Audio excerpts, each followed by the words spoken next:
Hola, ¿qué tal, gritos? Bienvenidos a una edición más del Grillito News. Mi nombre es Eduardo Beseñor y les agradezco que estén conmigo en una emisión más de este noticiero, que hoy les tengo un noticiero especial, porque hoy estamos celebrando los 110 aniversarios de la Revolución Mexicana. Así que el día de hoy no les voy a traer las mentiras que nos dijeron nuestros queridos políticos mexicanos. Eso quedará para otro día.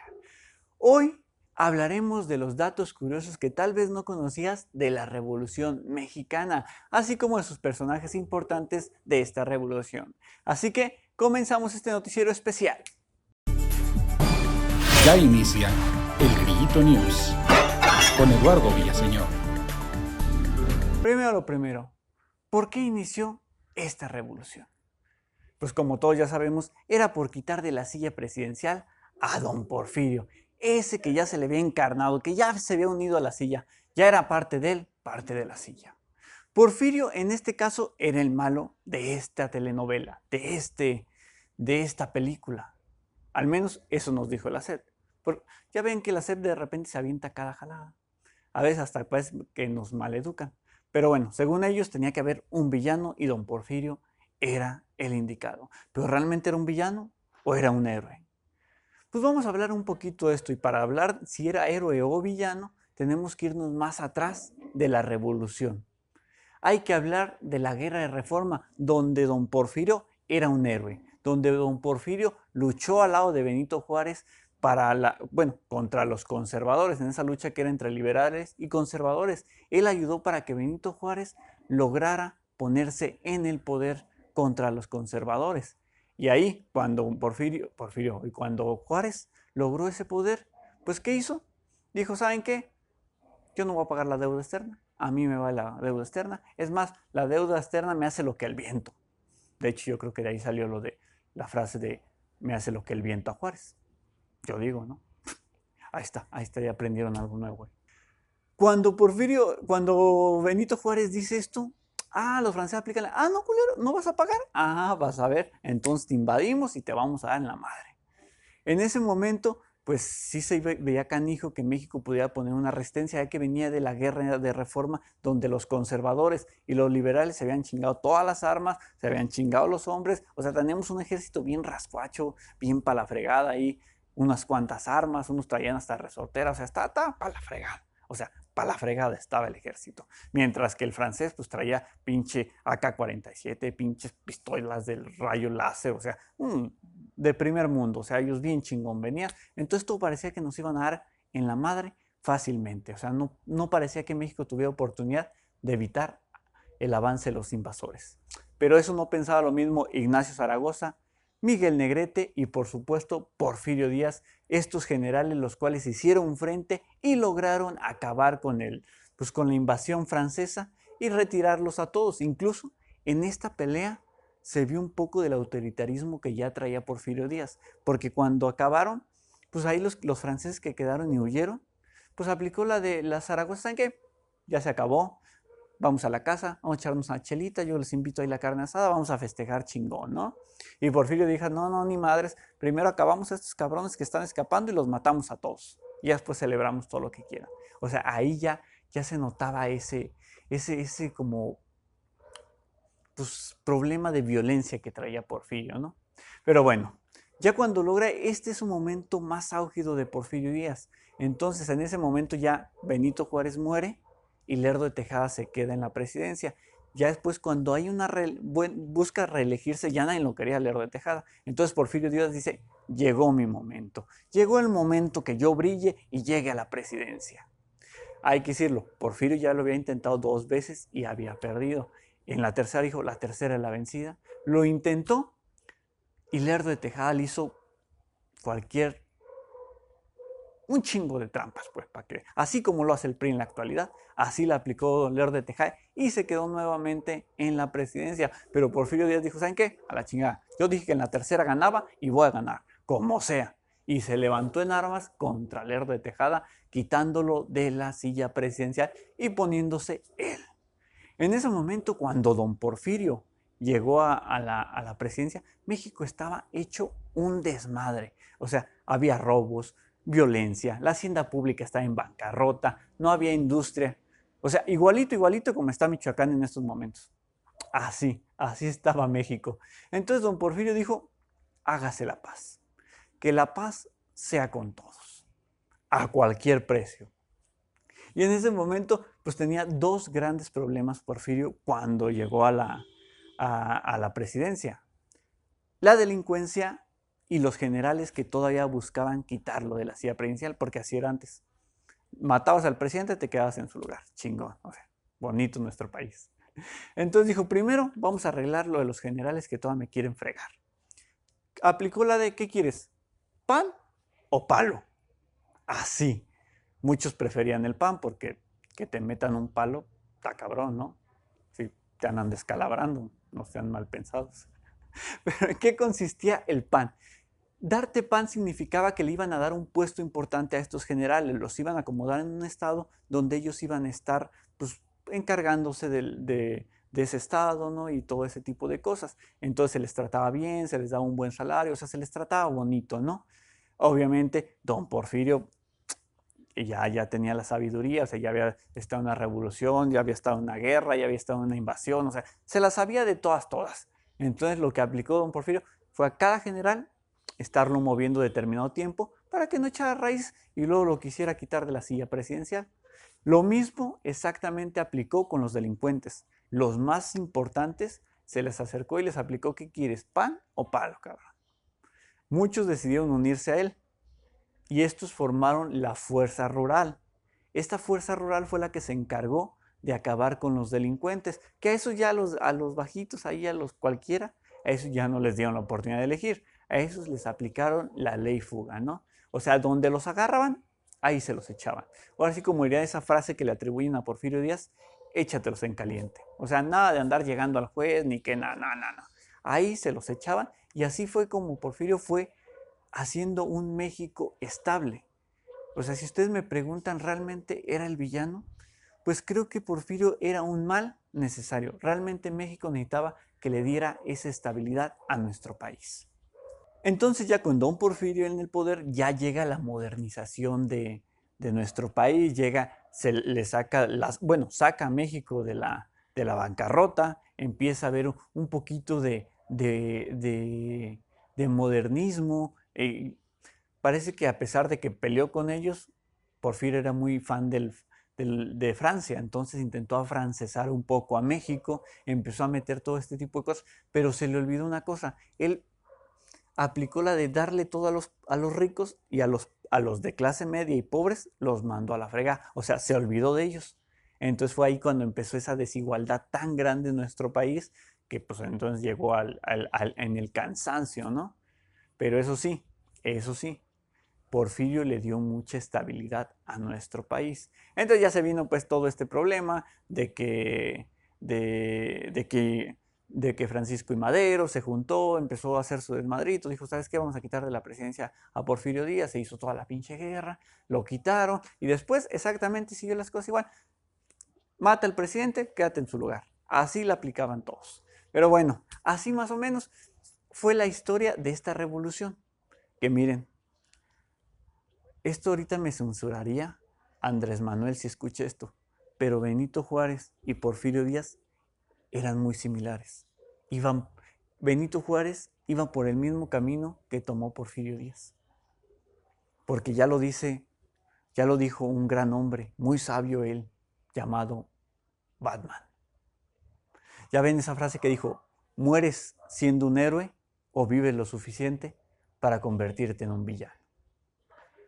Benito Juárez se murió por una enfermedad. Él ya se había reelegido, ya se había vuelto presidente. A él le gustaba ser presidente. Entonces, si no se había muerto, se había reelegido una y otra y otra y otra vez. Y tal vez Francisco y Madero, Emiliano Zapata y Pancho Villa no hubieran peleado contra Porfirio, hubieran peleado contra Benito Juárez. Entonces él sí lo salvó eso, o sea, él murió y se convirtió en héroe.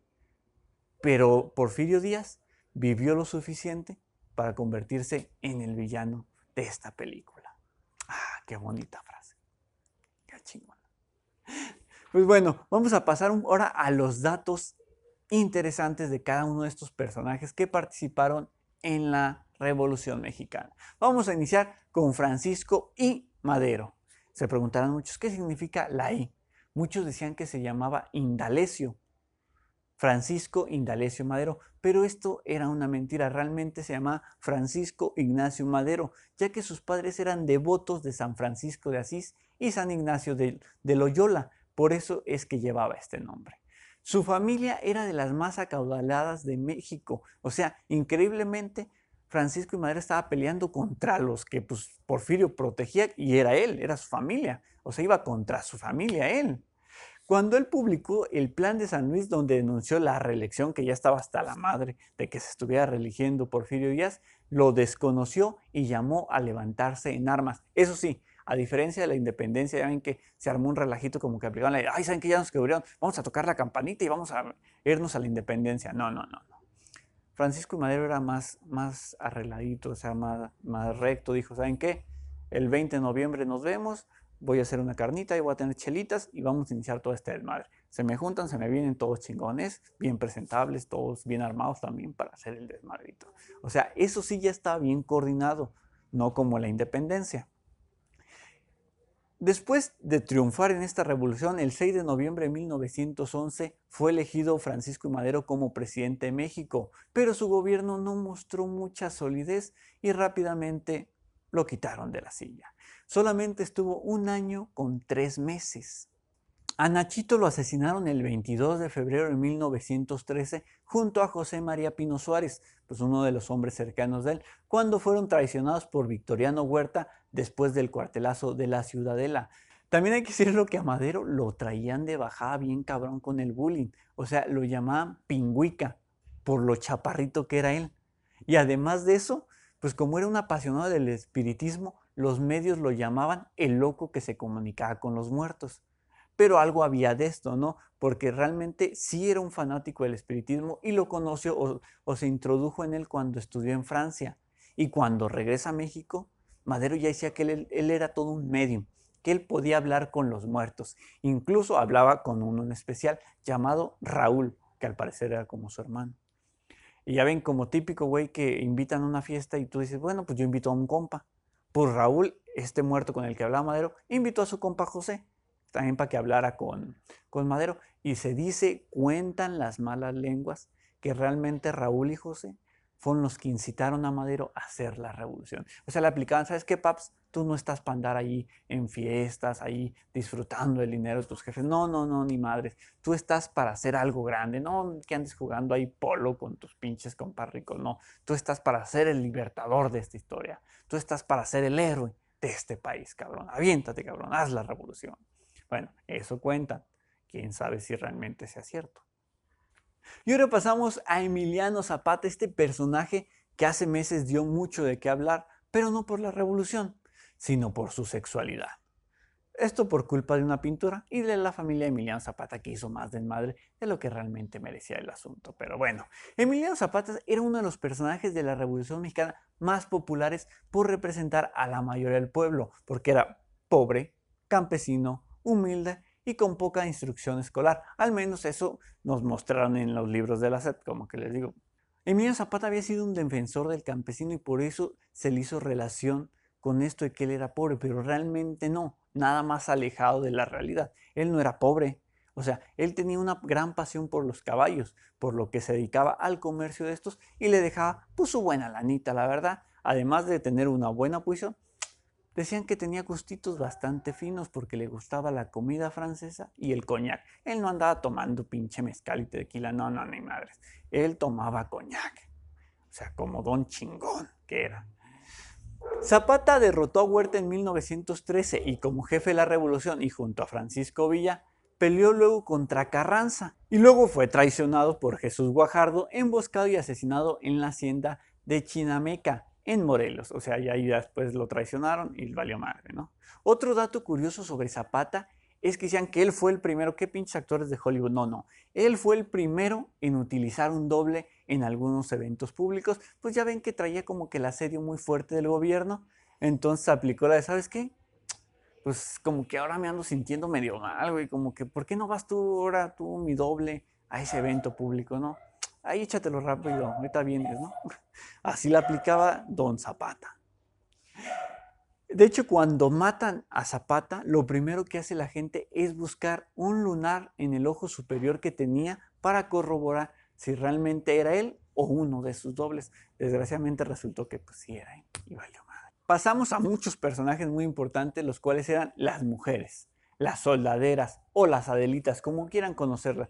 Ellas fueron parte fundamental de la revolución porque eran las todólogas de aquellos tiempos. O sea, hacían trabajos de limpieza de la ropa de los revolucionarios, alimentaban las tropas, daban atención médica, cuidaban a los niños, eran infiltradas en las líneas enemigas y obviamente peleaban en el campo de batalla, en este último destacando la coronela Carmela Amelia Robles Ávila, quien luchó contra los efectivos de la huertista, sobresaliendo por su uso de las armas y el caballo. De hecho, recurrió a la vestimenta de varones tomando el nombre de Coronel Robles. Otra mujer igual de buena que ella fue Petra Herrera o Pedro Herrera, la generala con más agallas. En aquel tiempo, pues había distintos grupos, estaban los de Madero, los de Zapata y los de Villa. Cada uno tenía una opinión sobre el uso de mujeres. O sea, Petra pertenecía al grupo de Villa y Villa, pues obviamente, como se le ve, era machista a más no poder y no permitía. Por eso es que Petra pues ingresa al grupo de Villa, logra su cometido de entrar y empieza a tener una transformación en su aspecto. O sea, volvió su cara y su cuerpo más viril. También adoptó algunos hábitos masculinos para pasar totalmente desapercibida y de esta manera consiguió que se le permitiera luchar con las mismas condiciones y las mismas armas que los hombres. Además de que no fue descubierta debido a que Petra inventó pues algunas mentirillas ahí, ¿no? Para lograr o para convencer a los demás soldados de que era hombre, diciendo que ella se afeitaba al amanecer y que se aseaba antes que todos los soldados porque se levantaba bien temprano. Se le decía, pinches huevones, yo me levanto temprano y me baño para estar listo para el desmadre. Así tempranito, cabrones. Desgraciadamente fue descubierta y pues se sacó del batallón de Francisco Villa y no se le dio el mérito por todo lo que hizo. Intentó regresar en varias ocasiones, pero siempre fue un no rotundo. Esto no significó que Petra ya dejara de entrar en la guerra o de intentar ayudar en la revolución, perdón, sino que incluso formó un equipo de mujeres, las cuales también tuvieron luchas que ganaron, y además de que dice que ella fue una de las espías más importantes que tuvo México en ese tiempo.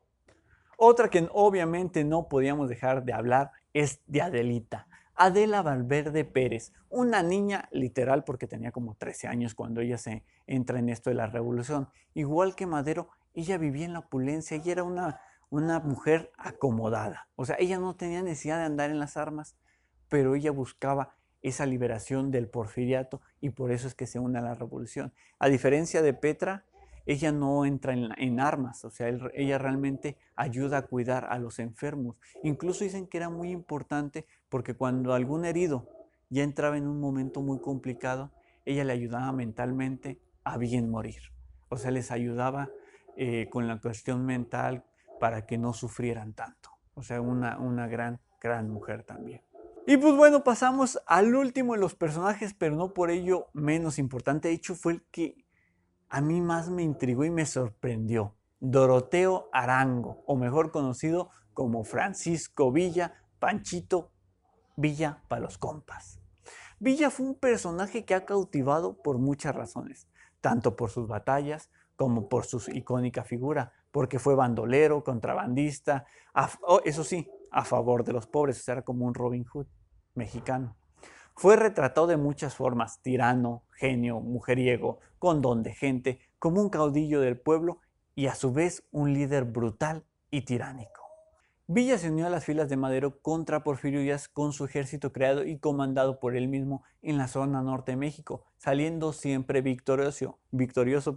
Apoyó a Venustiano Carranza y a Emiliano Zapata en la lucha contra Huerta, al que derrotaron en 1914.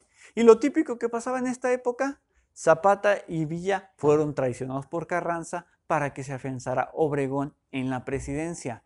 Ya después, cuando fueron derrotados Villa y Zapata, pues decidieron hacer un trato con Villa. Le dijeron, ¿sabes qué? Te vamos a dar un ranchito, vamos a dejarte libre, no vamos a perseguirte ya, pero tú te retiras de la vida política y de la lucha. Pues así lo dijo Villa, ¿sabes qué? Pues tal vez llegó el momento de retirarse y colgó las armas. Murió durante la presidencia de Álvaro Obregón, misteriosamente, increíblemente, pero bueno. Pero vamos con los datos curiosos de Villa, los cuales me sorprendieron mucho. El Centauro del Norte se casó al menos 27 veces y muchas de ellas a la iglesia. O sea, le valía madre eso de que no te podías casar 2 veces por la iglesia. Se casó las veces que se le dio su pinche gana. Y tuvo 26 hijos, pero él sí era un padre de los de antes. No como estos cabrones que dicen, ay, ¿sabes qué? Yo me desaparezco y me desentiendo. No. Villa a los 26 los reconoció y vio porque progresaran a través de los estudios, incluso a muchos los mandó a estudiar al extranjero. Francisco Villa era analfabeta y se dice que aprendió a leer en la prisión, pero él sabía mucho de la importancia de la educación en los niños. Cuando Villa fue gobernador provisional de Chihuahua en 1913 y 1914, creó 50 escuelas en un solo mes. Y aquí no pueden creer, aquí llevan como 10 pinches años creando la pinche universidad del campus de la Universidad Michoacana. O sea, y es en un mes creó 50 escuelas con material y con maestros. O sea, él sabía que era muy importante la educación. Increíblemente muchos pensarían que Villa por su aspecto era un amante del alcohol que le encantaba, pero no, nada más contrario a la verdad. O sea, él prohibió el consumo de alcohol cuando fue gobernador en Chihuahua porque lo considera que era el principal causante de los problemas y además de que estaba estrictamente prohibido que su gente tomara alcohol. Villa también comandó un grupo de hombres para atacar la ciudad de Columbus, Estados Unidos. Él fue el que dijo, ¿saben qué? Yo les declaro la pinche guerra a Estados Unidos yo solito y recupero la pinche parte que nos robaron. O sea, así de grande los tenía Villa. Dijo, los atacó. Y es por eso que Villa era buscado tanto en México como en Estados Unidos. Incluso dicen rumores que el gobierno de Alemania le envió una carta para que organizara un ataque contra los Estados Unidos. Eso sí, se desconoce si realmente recibió este mensaje y si es por esto que atacó. Uno de los datos que más me sorprendió me voló la cabeza, es que Francisco Villa fue uno de los primeros en llegar a Hollywood. Así es, grillitos, así como lo escuchan. Villa fue de los primeros en llegar a Hollywood. Mutual Film Corporation le propuso a Pancho Villa pagarle por filmar sus batallas. Se dice que fue un trato que se cerró en la suma de $25,000, en el cual se le ofrecía también el 20% de todas las entradas que se generaran en taquilla. O sea, pues creo que no era mal para un ejército que sí estaba medio acabado en dinero. Y pues ya no hablemos en equipo. De ese trato se hicieron 2 cintas. La primera gira en torno a la batalla de Ojinaga, titulada The Battle of Ojinaga. Y la segunda, The Life de General Villa. El productor Frank Tyler también se había encargado de que Villa firmara este contrato de las películas en el cual el Centauro del Norte se comprometía a mostrar la realidad de la revolución. Obviamente, pues la película no mostraba mucho la realidad de la revolución, pero bueno, ya sabemos que el cine pues es así. La cinta fue dividida en 2, una donde se mostraba un Francisco Villa joven, el cual era protagonizado por Raúl Wash, el cual fue encargado pues, de representar este personaje en su juventud. Y ya en la vida adulta fue representado por el mismísimo Panchito Villa. O sea, él mismo se hizo este personaje. Incluso se habla de que él modificó un vagón del tren para que ahí guardaran tanto las cámaras como los camarógrafos y estuvieran checando todo el material. Increíble, increíble esta historia. Pues bueno, grillitos, hasta aquí este noticiero especial del 110 aniversario de la Revolución. Les agradezco que hayan estado conmigo, agradezco que nos haya dado la luz. Ahí se ve un poquito oscuro ya al final, pero pues qué se le va a hacer. Grillitos, muchas gracias. Les recuerdo, mi nombre es Eduardo Villaseñor y si no nos siguen en nuestras redes sociales, aquí en Facebook nos encuentran como El Grillito, en Twitter Grillito Suena, en Instagram El Grillito Suena y ya nos pueden seguir en nuestra página web como elgrillitosuena.com. Nos vemos el próximo viernes.